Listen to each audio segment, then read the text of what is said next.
नमस्कार बच्चों। हम आज बात करने वाले हैं जो बोर्ड एग्जाम में बार बार रिपीट होता है, चुंबकीय क्षेत्र रेखाओं के गुणधर्म वाला क्वेश्चन, जो 2021-22 के लिए भी मोस्ट इम्पोर्टेंट क्वेश्चन है। तो अब देखते हैं बच्चों, चुंबकीय क्षेत्र रेखाओं के गुणधर्म एक एक करके देखते हैं। देखो, चुंबकीय क्षेत्र रेखाओं के गुणधर्म देखने से पहले हमें कुछ चीज़ें समझनी चाहिए। जैसे हमने ले ली, एक छठ चुंबक ले ली, जिसका यह सिरा नॉर्थ, यह सिरा साउथ।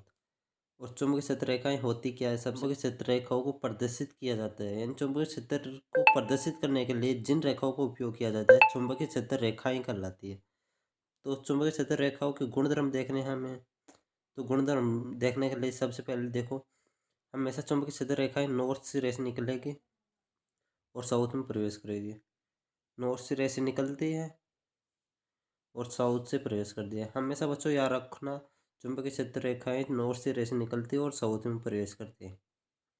ऐसे कुछ प्रकाश नॉर्थ से निकलती है और साउथ में प्रवेश करती है। नॉर्थ से निकलती है और साउथ में प्रवेश करती है। ये चुंबकीय क्षेत्र रेखाओं दर्शाई है हमने। चुंबक के चारों ओर चुंबकीय क्षेत्र रेखाएं दर्शाई है कि चुंबकीय क्षेत्र रेखाएं नॉर्थ सिरे से निकलती है और साउथ में प्रवेश करती है। तो एक गुणधर्म तो ये हो गया कि चुंबकीय क्षेत्र रेखाएं नॉर्थ सिरे से निकलती है और साउथ सिरे में प्रवेश करती है। बात करते हैं हम दूसरे गुणधर्म की। दूसरा गुणधर्म है कि चुंबकीय क्षेत्र रेखाएं चुंबक के पास वाले स्थान पर अधिक निकट होती है। देखो, यहाँ इन चुंबकीय क्षेत्र रेखाओं की दूरी कम है और यहाँ कितनी दूरी आ गई, यानी कहने का मतलब चुंबक के पास वाले स्थान पर चुंबकीय क्षेत्र रेखाओं के बीच के स्थान की दूरी कम होती है। जैसे जैसे दूरी बढ़ती जाती है, चुंबकीय क्षेत्र रेखाओं के बीच की दूरी भी बढ़ती जाती है। ये दूसरा गुणधर्म हो गया। तीसरा गुणधर्म है कि चुंबकीय क्षेत्र रेखाएं चुंबक के पास वाले स्थान पर प्रबल होती है। जैसे जैसे दूरी बढ़ती जाती है, चुंबकीय क्षेत्र रेखाएं प्रबलता कम होती जाती है चुंबकीय क्षेत्र रेखाओं की। तो ऐसा इसे समझने के लिए देखो, बचपन कोई चुंबक लो, हम छड़ चुंबक लेते हैं और इसके पास के स्थान पर हमने कुछ रख दिया, लोहे का पदार्थ रख दिया, तो पास वाले स्थान से लोहे का पदार्थ अधिक आकर्षित होगा ना। और जबकि दूसरी चुंबक लिया हमने और इतनी दूरी पर कोई लोहे का पदार्थ रख दिया, तो कम आकर्षित होगा। कहने का मतलब चुंबक के पास वाले स्थान पर अधिक चुंबकीय क्षेत्र रेखाएं प्रबल होती है। तीसरा गुणधर्म हो गया भाई। अब बात करते हैं एक गुणधर्म की, चूंकि चुंबकीय क्षेत्र रेखाएं बंद वक्र बनाती है।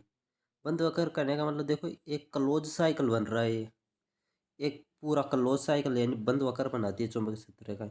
देखो, एक एक करके नोट्स के अनुसार बात करते हैं चुंबकीय क्षेत्र रेखाएं। सबसे पहला पॉइंट है हमारा, यह बंद वक्र बनाती है। देखो, हमने देख लिया था कि ये चारों ओर बंद वक्र बनाती है। दूसरा पॉइंट है हमारा कि चुंबक के पास वाले स्थान पर चुंबकीय क्षेत्र रेखाएं अधिक निकट होती है। हमने देखा था कि इस प्रकार से चुंबक थी हमारे पास, नॉर्थ और साउथ। नॉर्थ से निकलती है और साउथ में प्रवेश करती है, नॉर्थ से निकलती है और साउथ में प्रवेश करती है। ये कुछ डायग्राम था चुंबकीय क्षेत्र रेखाओं का। तो दूसरा पॉइंट है, चुंबक के पास वाले स्थान पर चुंबकीय क्षेत्र रेखाएं अधिक निकट होती है। देख लिया हमने कि चुंबक के पास वाले स्थान पर चुंबकीय क्षेत्र रेखाएं अधिक निकट होती है। तीसरा पॉइंट है, चुंबकीय क्षेत्र रेखाएं आपस में कभी काटती नहीं। देखो, ये कभी आपस में प्रतिच्छेद नहीं करती ना। ऐसा हुआ है क्या ये कि चुंबकीय क्षेत्र रेखा इसको प्रतिच्छेद कर रही हो, ये जैसे ये चुंबकीय क्षेत्र रेखा इसको प्रतिच्छेद कर रही हो, ऐसा नहीं होता। ऐसा क्यों नहीं होता, इसके बारे में बात करते हैं। देखो, चुंबकीय क्षेत्र रेखाओं को समझने के लिए दिक्सूचक का उपयोग करते हैं। दिक्सूचक एक यंत्र होता है। तो इससे मान लो ये प्रतिच्छेद करती है यहाँ पर, तो दिक्सूचक किस इस प्रकार का यंत्र है। दिक्सूचक चुंबकीय क्षेत्र रेखा की दिशा को बताता है। तो यहाँ इस पॉइंट पर दिक्सूचक को रखते हैं, तो एक साथ दिक्सूचक दो दिशा को बता पाएगा क्या? ऐसा हो ही नहीं सकता। इसलिए चुंबकीय क्षेत्र रेखा ये आपस में भी कभी भी प्रतिच्छेद नहीं करती। आगे वाला गुण देखें, चुंबक के पास वाले स्थान पर चुंबकीय क्षेत्र रेखाएं स्ट्रोंग होती है। कहने का मतलब प्रबल होती है, कि चुंबक के पास वाले स्थान पर चुंबकीय क्षेत्र रेखाएं प्रबल होती है। ये चौथा गुण हो गया। बहुत ही बढ़िया क्वेश्चन है, 2021-22 के एग्जाम, बोर्ड एग्जाम के लिए बहुत इंपॉर्टेंट क्वेश्चन है।